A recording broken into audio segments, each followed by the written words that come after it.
From Julio Cruz and Gaylord Perry to Alvin Davis and Harold Reynolds to father and son back-to-back bombs. From Junior J, Joey, and Edgar with Randy, A-Rod, Dan, and the Sheriff to Ichiro Moyer and Mikey C to King Felix, Kyle Cruz, and Cano to the present with Julio, Gilbert, Kirby, and Cal. I don't believe it. It just continues. My, oh my, it's another sports podcast.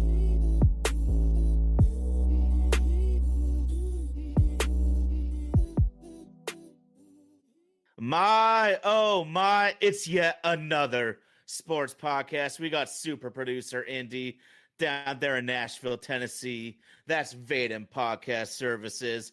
Vaden Podcast Services bringing the show to life. Got to give a shout out to the homies in the live chat, Bumba Clot, and all of my friends that love this Seattle Mariners. We are rolling. But of course, y'all know my main man is cooler than a polar bear's toenails. Sam, how you doing, bro? Well, we won today, so doing pretty goddamn well. How about yourself?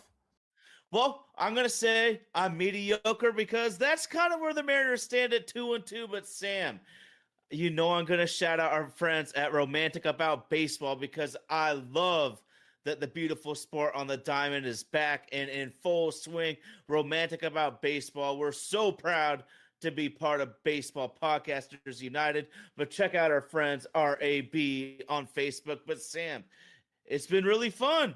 It's been really fun to have the Mariners back. I think there's a ton I took away from a 4-game series. Give me your opening arguments on this season. Well, I like how our back end of the team's been playing because Canzone has been killing it. Rayleigh's been doing really well. And one person I'm not worried about for sure is our guy Naylor. I mean, he's gonna about as consistent as you can be as a baseball player year after year. So we know he's gonna turn things around. And Cal had a slow start. So our big guys are not having the best opening series, but I think we'll be good if our guys on the back end are playing as well as they have been. Yeah, no doubt, man. And I'll also shout out Cole Young. He had a critical 3-run bomb in the series, man. It feels like we let a couple get away, though, Sam. I was so confident coming into this season, and you said it, man. And one of the reasons I'm optimistic long-term, but disappointed about the opening series is that the faces of the franchise are the ones who let us down. I feel that Cal, Julio, and manager Dan all had pretty tough series, but you said it, man. A really good team, a team that has championship aspirations, will have the bottom third or the bottom half of the lineup come through like they did. Shout out to the Ohio boys, Rayleigh and Canzone. Just huge. Yeah. And, most of the guys played at the baseball classic too, like, Naylor and Cal and all them. Who knows what that could have possibly done about messing things up a little bit. But Canzone did too, so I guess no excuses. Canzone's been playing goddamn well, and he played in the classic.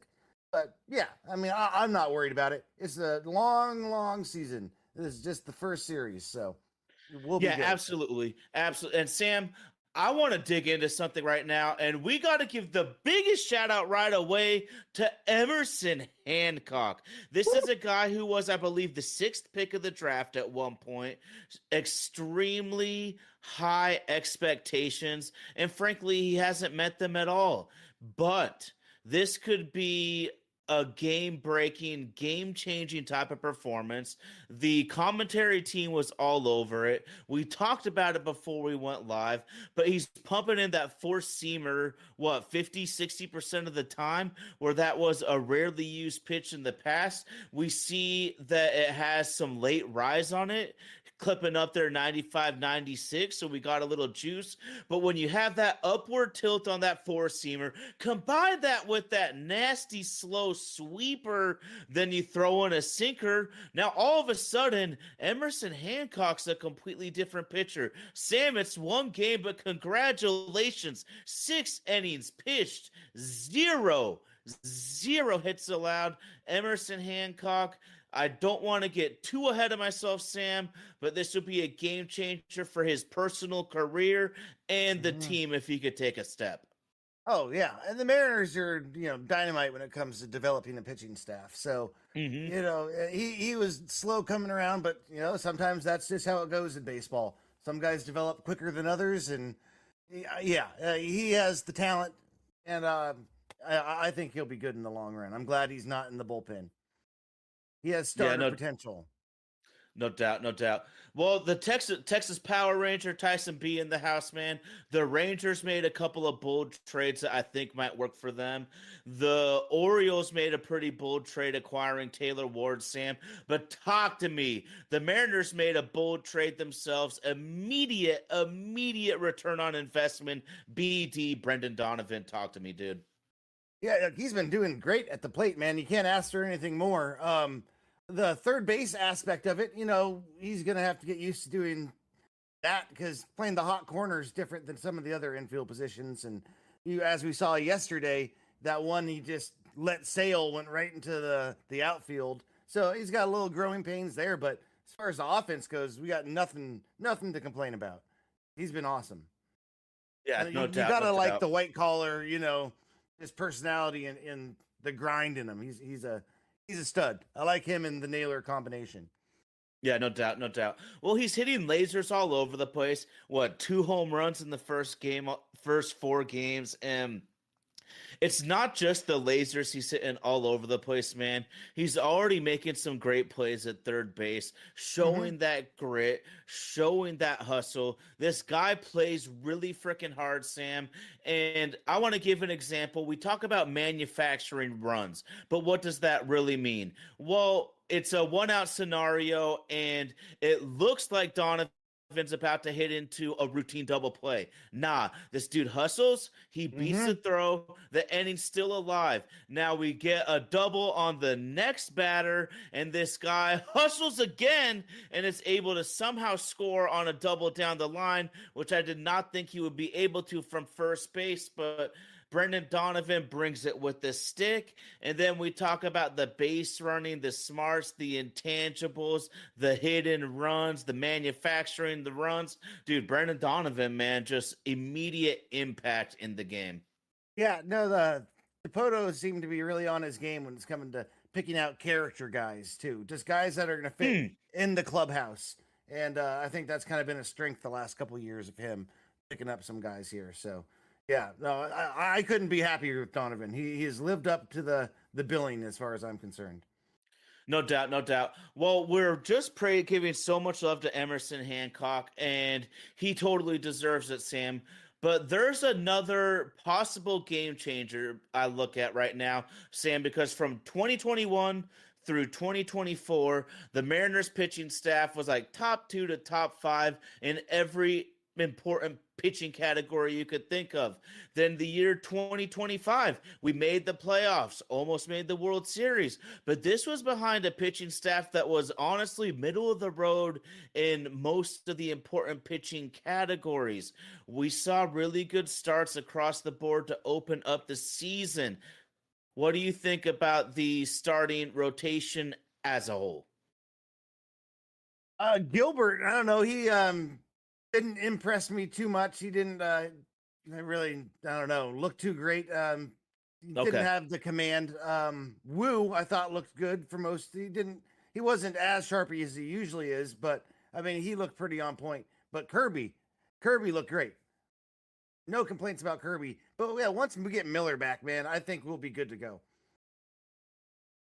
Because Miller, Okay. dude, Well, yeah, he's got that fastball back now. It's back up 98 miles an hour is what I'm hearing. So are you worried about Miller at all, man? I see hits on deck talking about possibly trading Hancock. We got Mariners Lifer possibly trading Castillo, and that's all well and good. But Sam, I mean, Miller had major injury problems last year. Is this something we got to consider going forward right now? well, yeah, you have to consider it. I mean, you can't just shrug that off and expect all things to be rosy and good in the end. I mean, it's kind of developing into a trend. I think it's too early to call him injury prone, but yeah, I mean, it's definitely a concern in my eyes. Okay. Okay, Sam. There's something that really struck me in the face in 4 games, and that's the fact that I was disappointed in some of Dan's bullpen decisions, and some of them are a toss up to me. The one that really hurt them was Eduardo Brazardo. He comes in, he walks 2 guys, and you can't walk 2 guys. You can't, but we leave him in. You go out and trade for Ferrer. You go out and trade for Ferrer, so what you have 2 lefty bullets, and that way you can fire him. Well, we needed to fire one of those bullets there. Quan is able to get the clutch hit in this scenario. So I just hope that Dan is more aggressive with his left-handed bullets going forward, considering he's got 2 in the chamber now, opposed to the 1 in the previous season. Sam, I was talking so much about the bullpen and Dan right there. It kind of punched me in the face. What is your worry, or maybe you're not worried at all about the Mariners bullpen right now? It's hard to be too worried about too much right now. It's the beginning of the season. I don't, you know what I mean? It's just too early to be drawing a lot of conclusions, and I think they're going to sort it out and get it all figured out. I'm not worried about it. Okay. Well, I honestly am. I honestly am, man. And it just feels like there isn't a ton of depth there. It hurts when your all-world closer gives up a critical home run. And so bullpens can look thin really quick, Sam, but we are running it back, man. And these bullpen arms can be fickle sometimes, and you never know if running it back is the right or wrong answer. I really like what everyone on the live chat's talking about, though, Sam. I'm a huge Bryce Miller guy, but we need insurance here. I don't think we're in the business of trading any of our top 6 starters, and the only way we can get into the business of trading one of those guys is if we get to a point in the development where we know that Cade Anderson or Sloan is ready to take that next step up here. Yeah, no, agreed. And yeah, no, Miller's a great pitcher, dude. His health is the only concern. Like, he seems to be getting hurt a lot. So it's, as far as being having ice in his veins, yeah, you goddamn right he does. He's a great pitcher. He played awesome for us in the playoffs. But it's the injury thing. The best availability, ability is the availability. And if he's not able to be on the mound, it's not going to help your team. Especially as a starting pitcher, Sam. And that's another reason why I would always be so cautious to give starting pitchers those huge, like 6-year, $200 million type of deals, because it's so prevalent. I mean, even a guy, a consistent workhorse is like a Garrett Cole. He gets Tommy John. Even the new age sheriff and Justin Verlander, man. It feels like these guys are all a ticking time bomb in that aspect, man. But I'm glad you brought up Logan Gilbert. He needs to sharpen up a little bit. A little bit, Sam. There's another aspect I want to look at, though, and the Mariners had 1 error in a 4-game series, and I need to see that. I need to see clean baseball out of this team. Yeah, no, 100%. That's what I was talking about, the thing with Donovan on the hot corner. I mean, it's going to take, I think, a minute for him to – it's not his position. He's played, like, all the other positions in the infield much more than he's played third base. So that's the one thing that has me concerned there. But he made some good plays. I think he'll be able to adjust to it for sure. But, yeah, we got to play a little bit cleaner baseball. Is the Indians, the Guardians, dude, they don't, make too many mistakes, and they made us pay when we made mistakes. And they get guys on base and they send them around the base path and get it singles and get hits, and they manufacture runs that way. So we kind of beat ourselves, it seemed. Yeah. And I mean, you got to come through in the critical moments, man. And I mean, shoot, you just look at the lines, man. You watch the game, dude. Spire, he had a tough go of it. Munoz, tough go of it, man. Pizarro, tough go. These are guys that we need to step up, man. I'm just pumped to have baseball back, man. And I gotta ask you this, dude. It was really fun to see, and the first time I saw it happen in action was actually not the Mariners game, Sam, but I I put it on MLB Network just a little bit before the Mariners game was about to start, and Javi Baez is at the plate. It's 1-1 count, and he takes it. Or no, it was 0-1. It was 0-1, and the ump calls 0-2 strike, but Javi decides to challenge it. Instead of 0-2, it's now 1-1. Very next pitch, base hit, single, rally starter. What I'm going to ask you, man, this has been interesting to see early. What are any of your thoughts on this ABS challenge system? I like it. I'm down for it for sure. I mean, you get more calls correct. It brings a little bit more strategy into the game too. It's another thing to worry about. Yeah, I like it. I think it's going to be good for the game. Yeah. And it seems to be fun for the fans. Every single stadium, you see the fans either boo or cheer loudly, depending on how it goes for their team. And Sam, my worry is when we always want to go the extra mile to get the calls right, does it kill the flow of the game? Because that's important to me. It doesn't at all. It takes just a millisecond. Yeah. And it just takes a millisecond, and it's fun. You're right. It's added a different strategy for the ball clubs, different strategy, and it's just fun for the fans. So I'm all for it. If you can get the calls right without killing the flow of the game, man, we gotta rock with that every time. Oh yeah, absolutely. I agreed 100% because yeah, I mean, having teams just get screwed over in big moments like that. How the refs aren't perfect, but some of these refs, the umps are just dog shit most of the time, and it would be good to actually be able to hold them a little bit more accountable. I mean, heck, dude.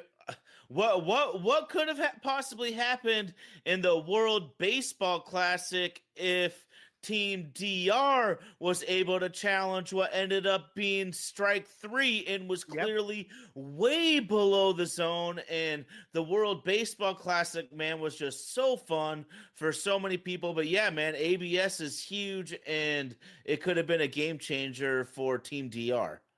Yeah, I love anything that brings a little bit extra, another game inside the game. Yeah, get a little bit more strategy. When's the best time to use it? They're going to be having, scouting reports going to be on the umps too, knowing where they tend to miss, kind of having players like, okay, if it's on the outside, he usually misses more calls on the outside, blah, blah, blah, stuff like that. So I think it brings an interesting, kind of intriguing aspect to the game.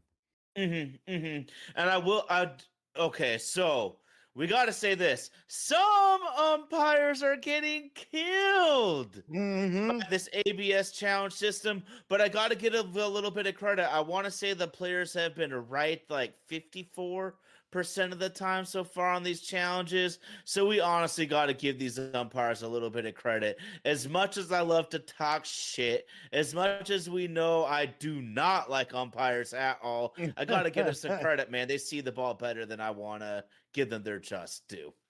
Yeah, they have a hard job, but I mean, some are worse than others. I mean, 27 was it missed calls, 26 by was it Angel? I forget the guy's name, but yeah, I think it was probably Buckner, but that's Buckner, yeah. Okay. Yeah, that's the one. And yeah, 8 overturned calls. I mean, it's not great. It's not great. Good stats right there for him. So yeah. Okay. There is something that caught my eye. Good series for the Mariners overall, dude. I really felt like they kind of kicked away 2 games to a certain extent, but we need to, especially me, we need to put some respect on JP Crawford's name, man, because when he's in there, we take him for granted, but he is definitely a serviceable, quality starting shortstop in Major League Baseball, man. And you notice it when he's not out there at the dish, the discipline, the pitches, the hits when you need them. He's steady Eddie, just leadership. JP Crawford, man, I take him for granted, and I really need to appreciate him more. Yeah, I mean, now that I think JP will be probably more at the back end of the lineup, I like it a little bit more. His defense has been getting worse year over year just because age and everything. But no, he's got some clutch in his veins too. He hits some big home runs, big hits when we need him to, in big situations. So I'm a fan of JP. He's a good guy, and he's a leader in the clubhouse. Yeah, and that's it's going to be huge that other guys take that. I feel Josh Naylor is kind of taking that role over because it's kind of clear as day that JP is not going to be for long with this Yeah. organization. And I am a huge Leo Rivas fan Sunday evening. It's just I'm not sure if Rivas is really that guy full term, but god darn it, Sam, everybody knows I absolutely love Colt Emerson. The dude has an OPS over 1,000 to start the season in AAA. I mean, he might force his way up here, and how exciting would that be to have another potential stud up here? Oh, that'd be awesome. That'd be fucking great. I mean, as long as he comes in and produces and he's not taken away from a hot guy at the moment. I mean, because it's hard to have Young and Emerson like up the middle at the same time potentially. If we're trying to really contend, I don't know. It worries Mhm. me having two young Yeah, guys like that. that's But fair. That's fair. yeah, if it works, it works, and I'll be all for it because he's a stud. Yeah, and we'll see what happens, man. And here's the thing too, Sam, is when you feel in your organization that you might have a guy or two too many, you never really do in the end. When it comes to struggling bats, injuries, fatigue of a baseball season, man, these things always seem to sort themselves out in the end, man. I'm so high on Cole Young, but we don't know exactly what's going to happen. He has that giant 3-run home run, but I believe he only has a couple hits on the season so far. I mean, it wouldn't shock me in the world at all if we had to move Donovan to second at some point this year. This isn't an indictment on anybody at all. It's just the realistic view of Major League Baseball.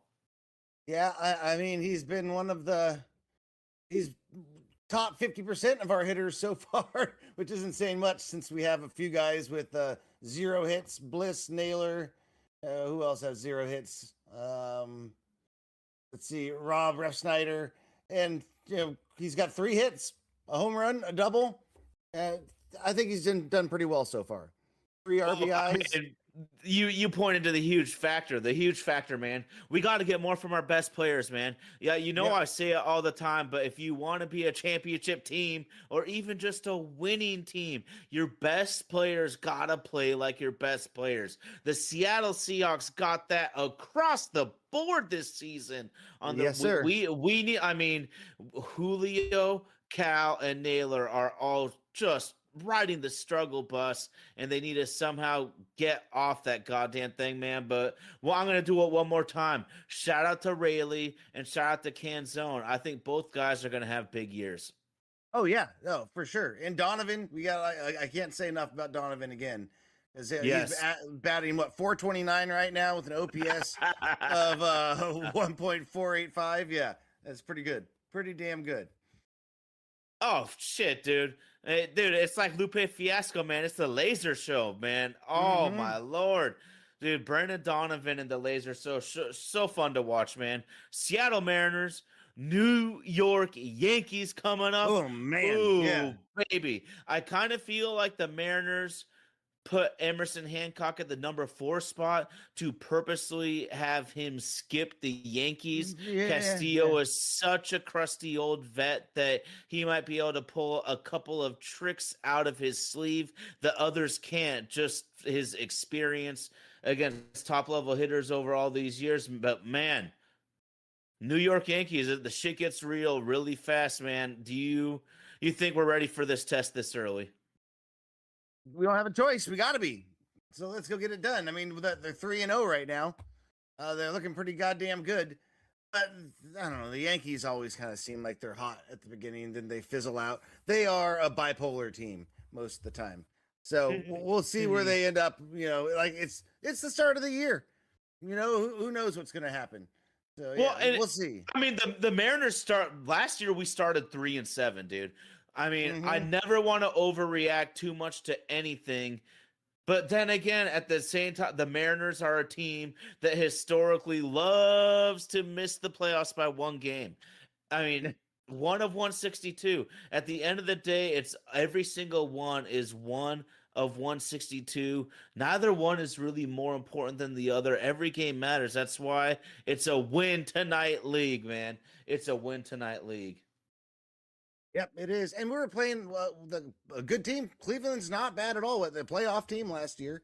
So, yeah, dude. I mean, we're not like we're starting out with an easy schedule. We're not playing chumps right now. So, yeah, I think we'll be fine. No I think we'll doubt, be no fine in doubt. the end. Well, apparently Tyson B saying that baseball is the most bipolar sport on earth. Rest in peace to Tyson's father. Rest in peace to my father, Sam. But I gotta ask you, man. I mean, we be talking about the best players playing like your best players, Sam, and that's a perfect time to transition because the Seahawks decided to break off the best receiver on planet Earth, Jackson Smith and Jigba, to make him the highest paid receiver in the game. What do you think, homie? I love it. Smart move. We got ahead of all the other receivers that are about to be getting paid too.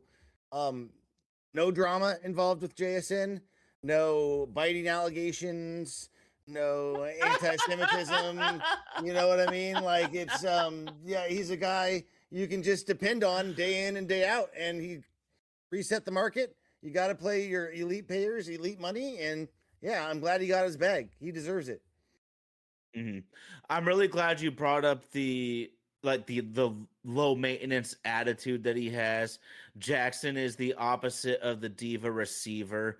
And all you need is the evidence of the playoff run. I believe he had like 3 catches for 19 yards versus the 49ers. He only had a handful of catches in the Super Bowl. You didn't see this dude crying. You didn't see this dude bitching. You didn't see him yelling at coaches, screaming at the quarterback. Smith and Jigba, like it took me a couple of days to figure it out, Sam, but I truly believe the Seahawks wanted to pay him so much because he is the opposite of what we just want to perceive all the top-notch receivers to be like. Yeah, and he's a pillar of the organization, dude. Like he is someone you want to pay to kind of show Yeah. guys, hey, you come in, you do work, you do your job, do it right, and this is how we'll treat you. And it says a good thing about the organization, great thing about JSN.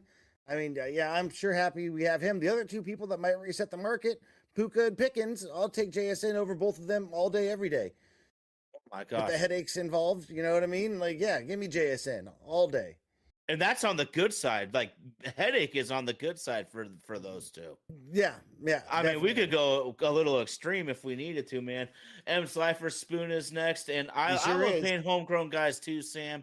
And we got to stamp this out, man. I think every time we talk Seahawks in this offseason, because we totally expected it, but it also was disappointing to see so many stud players leave. We cannot forget that they already re-signed Charles Cross and Abe Lucas. And Yeah. when you're talking to me, Sam, what are you talk about the pillars? You talk about Jackson. Jackson is the pillar of a franchise. He's the kind of guy you want the kids. You want the kids to have a guy like JSN in your organization. That's who you want to be the face of your franchise. So just love that.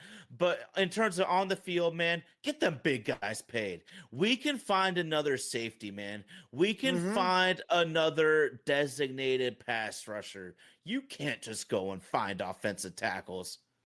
No, yeah, you can't. No, oh God, no, especially nowadays. I mean, they're not coming out of college like they used to, and so yeah, I'm glad we paid our bookends on the offensive line. We have one of the best and youngest offensive lines in the league right now. So yeah, dude, offense, defense, we're looking good. And John, I trust right now as GM. Oh, He is just killing it for us. I mean, if anyone's ever earned the benefit of the doubt, Yes, yeah, I mean, not blind trust, seriously. not as blind, faith at all the times. It's No, but you got to just trust the process sometimes. because they've had some shitty draft picks. They've had some Hmm. major whiffs, but like I've said, Sam, Who look at doesn't? anyone who's done the job long enough, man. Bill Polian has had shitty drafts, man. Oh, We do have the did, most expensive wide receiver room in the league. Yes, we do. Sunday evening media. that's crazy. Yeah. Well, yeah, man. When you look at Cooper Cup, I mean, he'll be gone next year, so it Yeah. won't be that way for long. But and then Shaheed and JSN, and now Bobo making his whatever it is, 4 mil.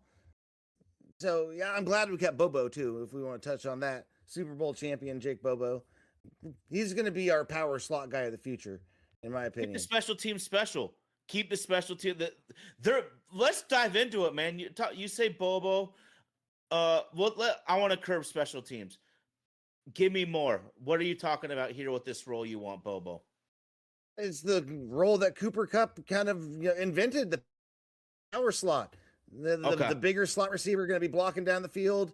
A little shifty, not the fastest guy in the league, but he's quick and sure-handed. Okay. I think Bobo, he listens to Cooper Kupp a little bit and learns from him. Yeah, he can develop into something pretty good. He's not going to be elite, but he can fill that role. And you got to have a guy that can open it up in the run game too, blocking downfield. Absolutely. And he's willing to do that and everything. Yeah. Oh, golly. And it just pumps me up that they're really prioritizing special teams, and it can just be such a difference maker. Ooh, M's Lifer, man, Derek Young, big time player. And we're going into draft season, and this is where the Seahawks have killed it time and time and again, Sam, is when you get into the late picks, man, just go all traits. Yeah. It's so hard to find anybody that's good at the end of the draft anyways. Go all traits, and you can find Tariq Woolens, Derek Youngs, Ricardo Lockett. I mean, I love that guy. It's those guys, though. Yeah, he was your guy. That's why I specifically, it kind of went to me, but you can really find some hidden gems like your Derek Youngs and your Ricardo Lockett's and your Jake Bobos, even though he's not the fastest guy, but just really looking for traits at the very end of the draft, because it's so rare and so hard to find anyone that's that high of a quality NFL player that late. Yeah, you're not going to be finding the Brock Purdy's consistently, Mr. Irrelevant that turns into a franchise quarterback or somewhat of a franchise quarterback. I mean, he's good, but yeah, I mean, it's way less of a percentage to be getting guys in the 6th, 7th round. They're there every once in a while, but not with any consistency. You got to really be on your game to be hitting some of those guys, and it's all about fit. Dude, you got to pick a guy that's going to fit in your system, fit in your locker room, and that's coachable. Some guys just aren't as coachable as other ones are. Yeah. I've been doing it this way my whole life, and I don't need to listen to anyone. And I think this is a really tough one too, Sam, is in this aspect, is when you're trying to find the special teams dynamos, because to make it to the point where you can even be considered by an NFL team to be a special teams dynamo, you got to be a superstar number one your entire life up to that point. That's not an easy transition for every human being to go from I've been a star my whole life to I'm the grunt now, and if I don't do all the grunt work on special teams, on the gunner, on kick coverage, then my ass is out of the league. And Sam, I want to just go, we're talking off season right now. I got a question for you, man, because I'm talking about value so much this time of year, and the Denver Broncos made a pretty huge trade, throwing major capital, pick 30, pick 94, and a 4th round pick swap for Jalen Waddle. 30 and 94 for Waddle. Wow. Yeah, and Waddle's a good player, dude. He's going to make them better, a lot better. I don't know, Bo Nix, we'll see how he is with Waddle. I mean, because Bo Nix hasn't impressed me with his arm talent too much. He's made good decisions. He's got a good head on him, but I mean, we'll see. For me, he's a to be determined with how good he is. That's just so much for me to pay for a small receiver who we don't even know if he's a number one, because we don't. We don't know if Waddle is a number one yet. We know he's a fantastic number two. It is undisputed that Waddle's a fantastic. But I want to talk about value, Sam. So there's a reason I brought this up. John Schneider, being the G that he is, John Schneider is just playing chess with everyone out here, man. Jalen Waddle cost the Broncos pick 30 and pick 94. Rashid Shaheed cost the Seahawks pick 160 and 192. Yeah, there's a big difference right there. And I mean, Waddle has had a little bit more of a polished receiver. As far as that goes. He's not nearly the special teamer, doesn't have the top end speed like Shaheed does, though. If you So, want to tell me Waddle's better than Shaheed, I'm not going to argue that at all. But there's no way that you can also argue with me that the value for oh Shaheed yeah, is vastly better. It's not even Shaheed for pick 160 and 192, Waddle for pick 30 and pick 94. John Schneider just reading the market fantastic. This is why he is executive of the year and now a historic GM.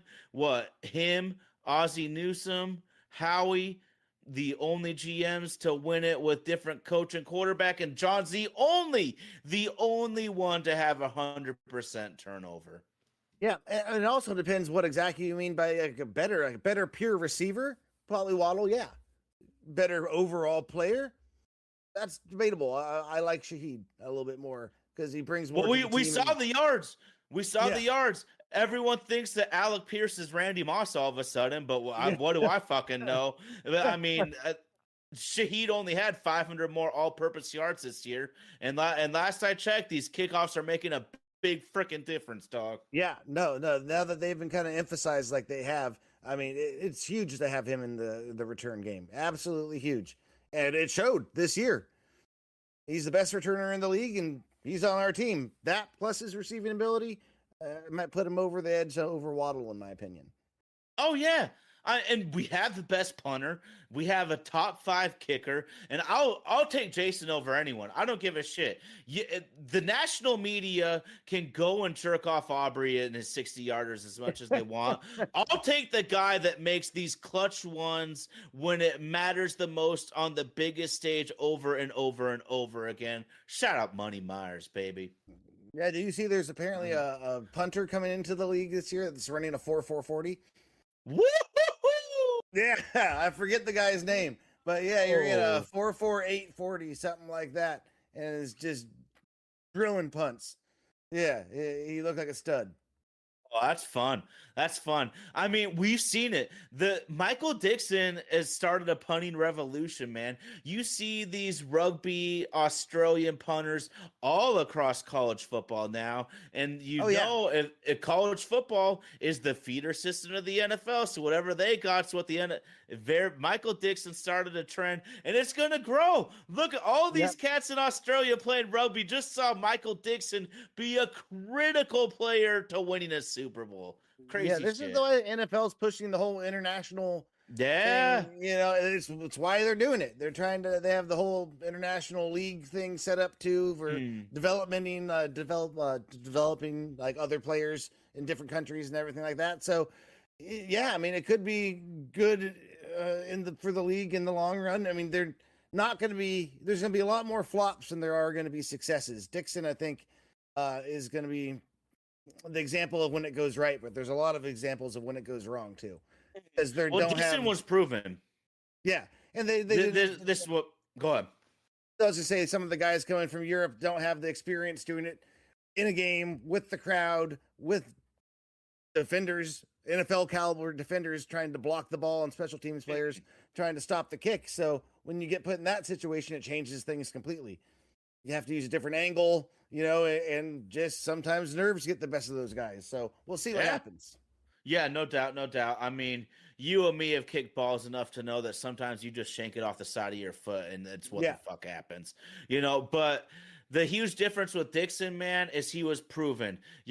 I'm with you. You can't go get anybody. It's got to be someone that's coming through. Like Dixon was a superstar punter at Texas. He was the MVP at their bowl game for Pete's sakes. I mean, Dixon was a proven college football player.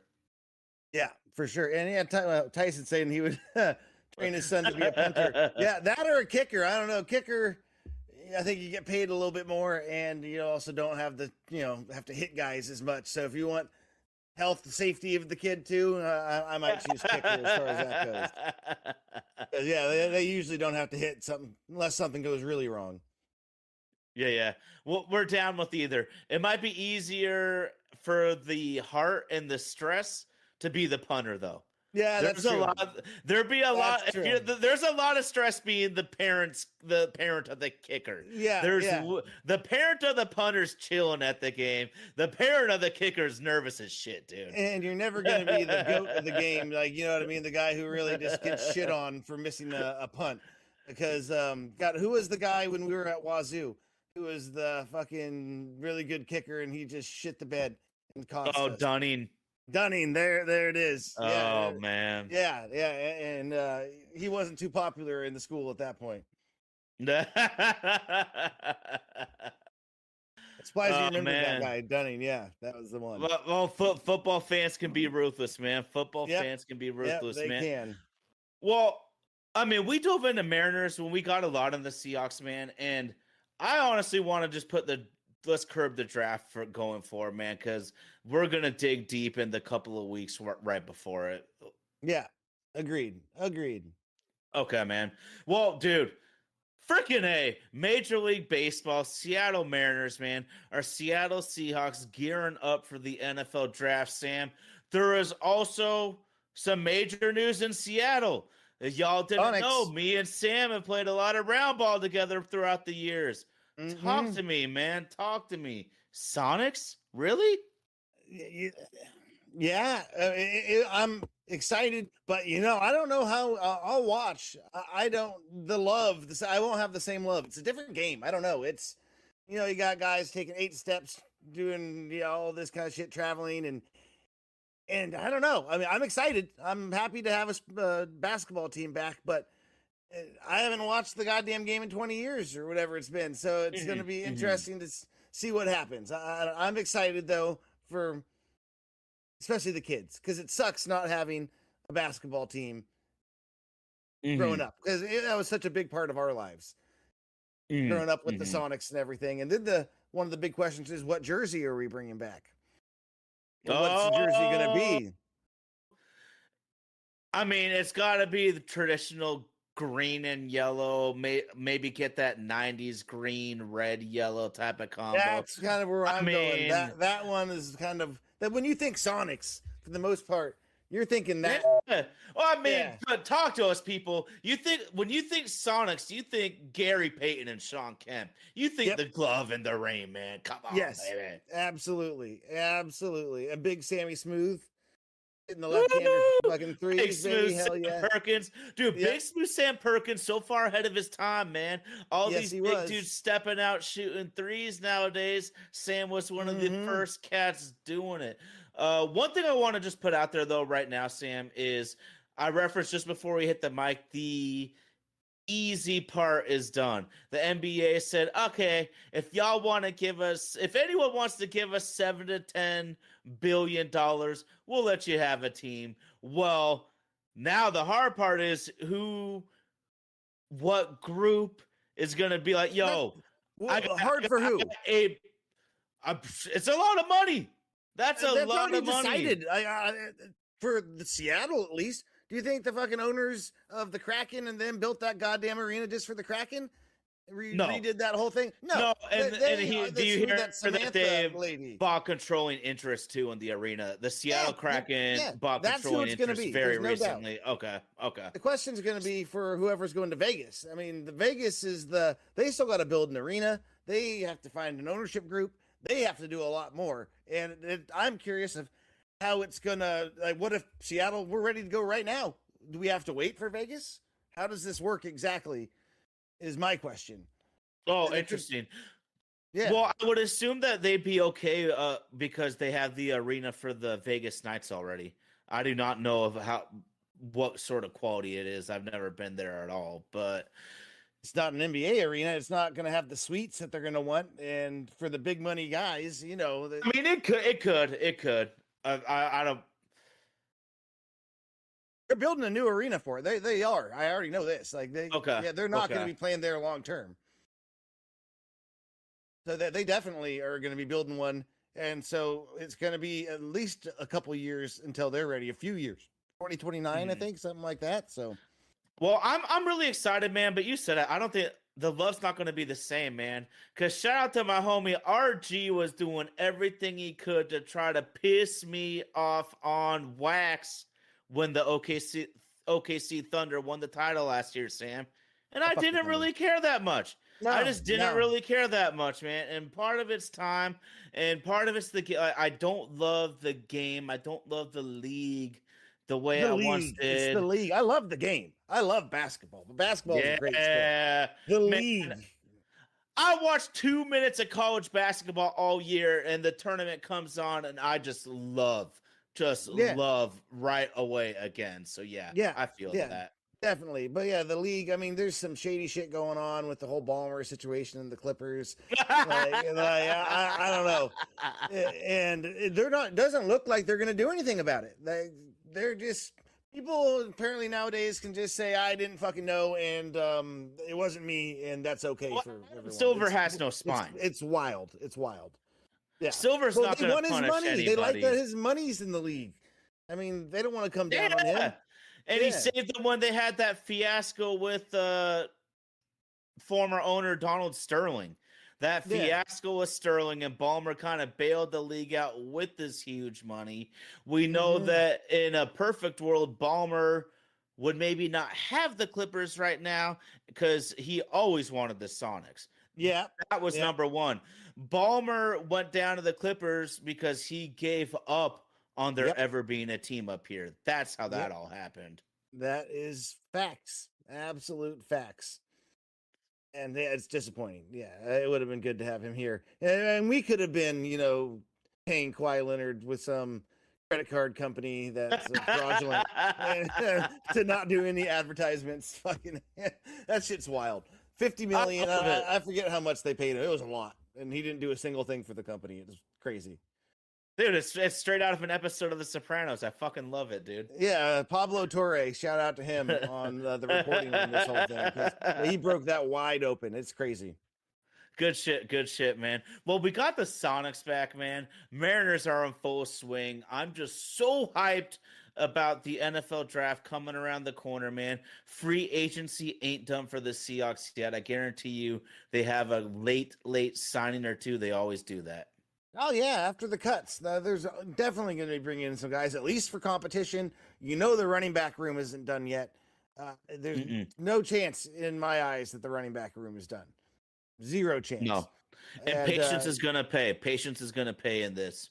Yep, sure will. And the defensive back room, I think they're going to add another couple depth pieces to bring in. And then we'll see what happens in the draft. Yeah, no doubt.